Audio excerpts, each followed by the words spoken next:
Shalom. First and foremost, I want to give all honor, glory, and praises to Yahweh, Bahashim, Yahweh Shai, Bahashim, Harakah Kodash. Double honors to the apostles and elders at Great Millstone. Peace, blessings, and salutations to the hopefully elect. It's the brother Azariah here, back with another quick lesson through the spirit and power. Yahweh, Bahashim, Yahweh Shai, okay? And hopefully, this lesson is edifying. I just want to go briefly into a topic, and I want to preface this topic by saying, nobody's perfect. I understand people make mistakes, but there are people who fit these particular scriptures so so arrogantly, and they fulfill them so vehemently, so to speak. Like, what I'm trying to say is there are people that fit these things and feel justified in these things and never have that point of repentance where they're like, oh, my bad, or oh, oh yeah, you know what, maybe I was wrong, and so in particular what I'm going into is this situation. I was at this gas station, and there's this particular grocery store. There's different stores, where you can buy stuff, and then they give you points and off of at the gas pump at the certain places. And so I was explaining to this lady, first I was talking to this Jake, he looked like Puerto Rican dude, and from the Northern Kingdom. He was working Ephraim. He would have been Ephraim. At least that's how he looked. So he was working at the station, and I'm talking to him like, yeah, blah blah blah, because my card ain't been scanning. And I talked to the person at the store, and they was like, well, you got to type your number in. And I'm like, oh, okay, well, all right, I'll try that next time. So I'm trying it today. I'm like, okay, trying to ask them, like, okay, I didn't see where to put my number in at the pump, so can I put it in at the register? So Jake didn't really seem to understand necessarily what I was trying to say and all that, and I was explaining the situation, like my card gets scanned and it says it ain't valid and blah blah blah. So the chick come over and she's like, well, yeah, you got to talk to them at shop and say, or at the place, you got to talk to them. I'm like, well, I did talk to them, she's like, oh yeah, you got to talk to them and they got to do this and do that. And I'm like, okay, well, she told me to put the number in. Well, yeah, blah blah blah, and this, that, and the other. And I'm like, asking her the whole time, like, do y'all have a place up here at the register where we can try my number? Because the lady said you got to put the number in. She's like, yeah, you got to link the number, blah blah blah. I'm like, nigga, I haven't tried the number yet. You sitting here telling me what I know already. If the number ain't linked, then that's obvious that I got to get them to link the right number to my account. I'm telling you, I haven't even typed my number in at the store yet to see if it worked. But she just couldn't seem to get it. So Proverbs 9:13, a foolish woman is clamorous. She is simple in knowing nothing. She in knoweth nothing. Okay. So I mean, she was very clamorous, and she wanted to do more talking than listening. She didn't have any type of understanding of the situation. Because there's a certain level of discernment you have to have when you're in customer service to be able to understand what a person's trying to say to you, so that you can know how to answer every person. Okay, let me see.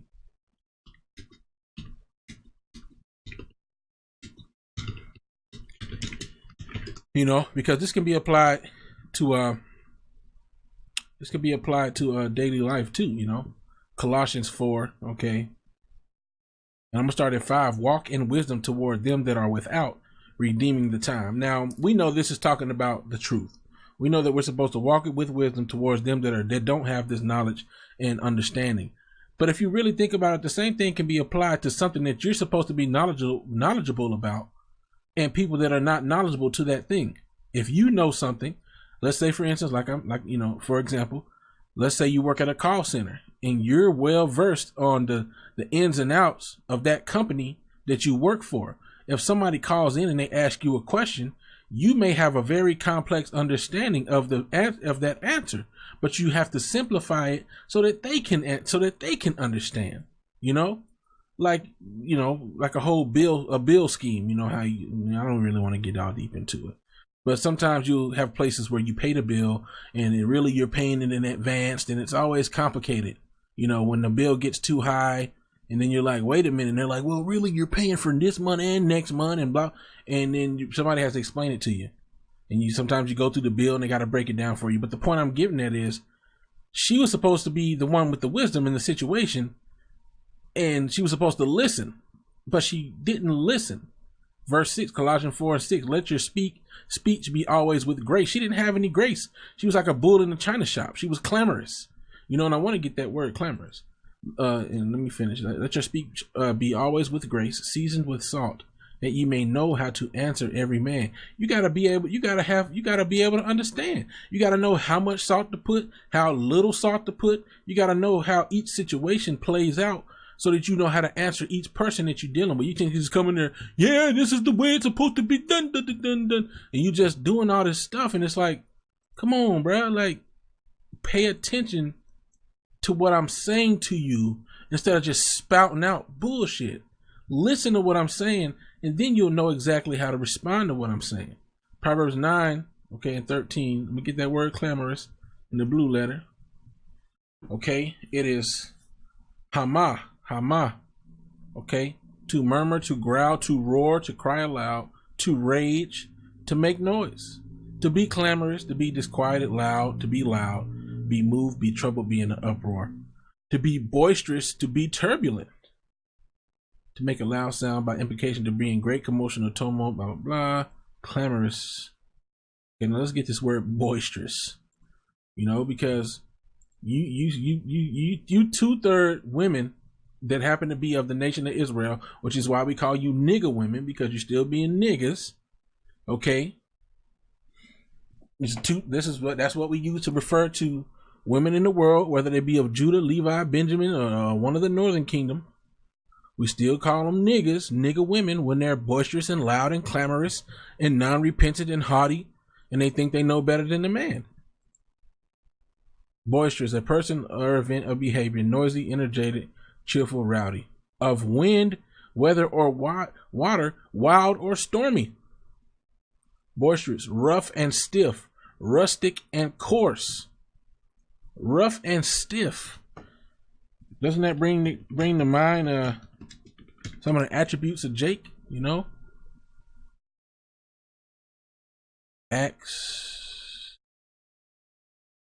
Do I want to read that one? Really, what I want to read is this.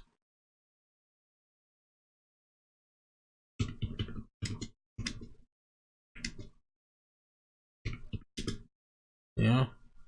Let's get this. Isaiah 3, okay, 16. Moreover, Yahweh saith, because the daughters of Zion are haughty, and walk with stretched forth necks and wanton eyes, walking and mincing as they go, and making a tinkling with their feet. Therefore will the Lord smite with the scab the crown of the head of the daughters of Zion, and Yahweh will discover their secret parts, you know? Hey, man, and these women, man, you know, she you know, that's all the so-called black women is known for, trying to be cute, you know? But then when you see, when they start talking, then their spirit makes all that outward beautifying that they've done, it makes it all equal nothing. And they become very ugly to you. You're like, damn, bitch. You opened your mouth and now you look hideous, you know. You wasn't that cute to begin with, you know, which that's besides the point, but I'm just saying, any type of outward beauty you may have had gets ruined when your soul, you know. Oh, man. Let me get back to my other precepts. See if I can,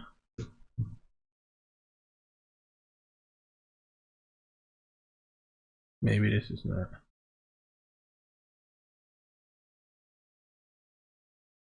Oh, yeah. You know what? Yeah, that's what I wanted.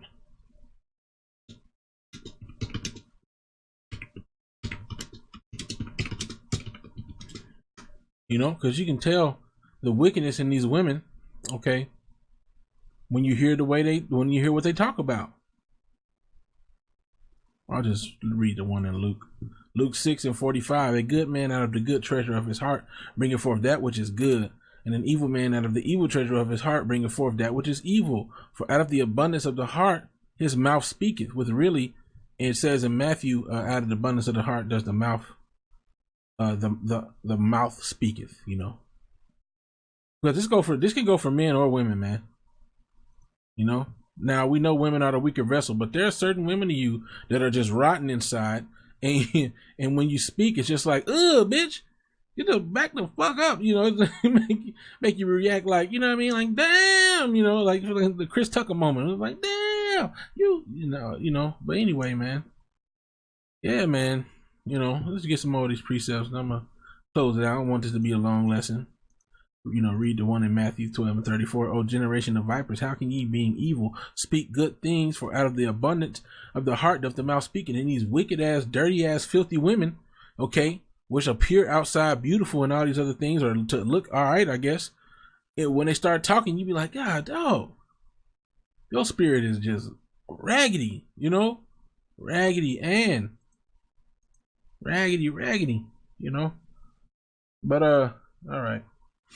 Let's go back to these other precepts. I'm gonna wrap it up. It's gonna be a quick lesson. You know, I pretty much made the point on that. You know, it's like I said, Job 39. Okay, and I'll look at Job 39:13. Gavest thou the goodly wings unto the peacocks, or wings and feathers unto the ostrich, which leaveth her eggs in the earth, and warmeth them in the dust, and forgetteth that the foot may crush them, or that the wild beast may break them?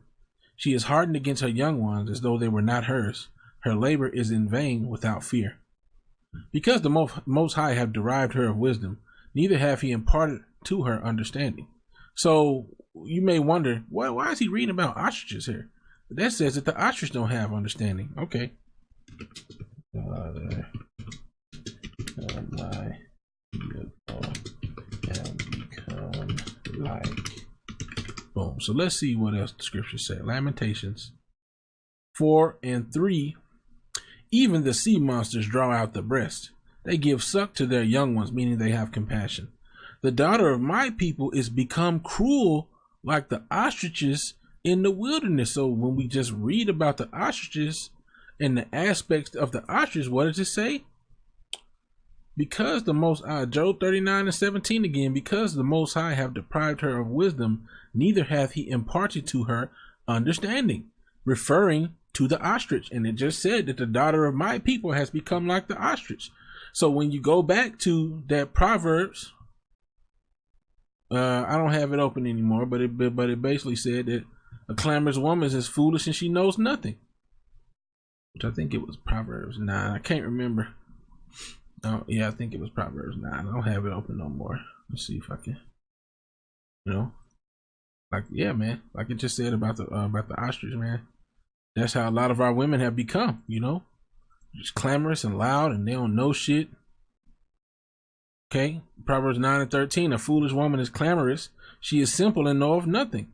So as he referred to the ostrich, he said, he have not imparted unto her wisdom. So these women who won't humble themselves, they don't know nothing, man. You don't know shit. You're showing that you're a foolish woman because you're clamorous and you're simple and you know nothing, you know, because right after that, okay, after the whole card fiasco, I'm like, you know what? Well, if the numbers don't work, let's try typing in these numbers, because she finally understood what I was saying when I said to her for the third time, no, what I'm saying is, can you type the number into the computer for me and see if the numbers link to the card? Because scanning the card doesn't work. And so after I said that for the third time, she finally was like, oh, okay, what pump you on? Blah, blah, blah. I'm like, oh yeah, I'm on this pump. So she typed in the numbers. And then after that, the damn shit started malfunctioning. So I'm sitting here looking at the card machine. I'm like, now I do deliveries. I do several different types of deliveries. So every time I've ever had to swipe my card or put my card in, the little blue lights have to be going down to let you know that the card reader's active. The blue lights typically need to be running down the side of the machine to let you know that they was active. In that transaction, the blue lights was running down before the dude had transitioned to the next part in the sale. So I put the card in too early. So I perceived that froze the machine. So I'm telling her, well, I just put the card in and the blue lights are not on there. So she's like, well, don't worry about the blue lights. What does the screen say? I'm like, the screen say put your card in. But when I put the card in, we were sitting there 3 minutes looking at the screen. I'm like, I know it don't take this long. Well, worry about what the screen say. I'm like, bitch, it ain't working. Restart the transaction. Worry about what the screen say. I'm like, bitch, I'm not about to sit here for 5-10 minutes. You know what I mean? And then she gonna have a nerve when I told her like, oh, I'm just causing y'all all type of frustrations on Thanksgiving. She's like, no, I actually think you're funny. Bitch, you funny. It's gonna be funny when the missile hits your ass. Okay? It's gonna be funny when the missile hit your ass, okay? Because you proud, man. You proud as hell. You know, she seemed like she was the manager because the Ephraimite was asking her, which I think he was an Ephraimite. He was asking her questions, you know. How do you do this? She's like, well, when the screen gets stuck like this, then this is what you do. But the shit didn't fucking work because she's proud and she thinks she knows some shit. She thinks she fine or some shit. Bitch, no. Your attitude makes you very ugly. You know? Your attitude makes you very fucking ugly and you need all the help you can get. Because a lot of these so-called black women in America is busted and disgusted and rusted and crusted. And their ass need adjusted. And their attitude need adjusted. Okay? You gotta man, you gotta get up out of that mindset. The Lord's gonna fucking kill you, man. We ain't got time. Hey, look, man, during the time, hey, man, ain't nobody trying to look, man. Like the brother say all the time, we gonna be able to see right through that shit, man. During the time of Jacob's trouble. Ain't nobody helping you wicked ass women, man. Not nobody that the spirit's dealing with is not fucking with you wicked ass women, man. Okay? You bitches gonna be left high and dry, man. All right. So let me get the rest of these precepts. Close it out. Ecclesiastes 21. And let me see. I think there was some more. I didn't highlight this. Okay.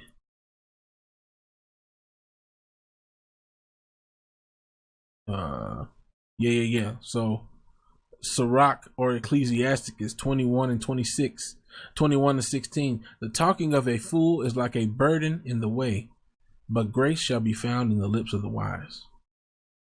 Okay. I think that's pretty much all I want in this one. I'm gonna keep going now. Keep going.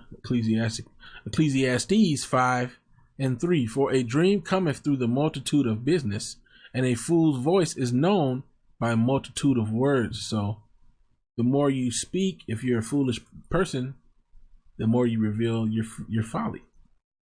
Proverbs 29 and 11. A fool uttereth all his mind, but a wise man keepeth it in till afterwards. And we saw what it said about a foolish woman. She's clamorous. She's loud and clamorous. Say everything that come to her mind. Proverbs 17 and 28. Even a fool, when he holdeth his peace, is counted wise, and he that shutteth his lips is esteemed a man of understanding. And this can apply both ways, because there's a certain time where you just don't need to say certain things. But we understand some, women are the weaker vessels, so it's not as, it is what it is. Let me say that. But you gotta be able to have some type of restraint, man. Proverbs 18 and 13. He that answereth a matter before he heareth it, it is folly and shame unto him. And that's what she was doing, man. She was answering before she heard what I said. I was telling her, look, I get what you're saying, that I need to go to the store and have them add the number on there properly. I get that. That's fine. What I'm telling you is type the number in so we can know if I need to go do all that shit before I buy the gas. But the bitch kept running the fucking mouth like she knew what the fuck was going on. You didn't even know. You didn't even hear me first. Ecclesiasticus 11 and 8. Blame not before thou hast examined the truth. Understand first and then rebuke. Don't keep telling me you gotta go to the store when you ain't listening to what the hell I'm telling you. Answer not before thou hast heard the cause, neither interrupt men in the midst of their talk. Because she wasn't trying to hear what I had to say. Until finally,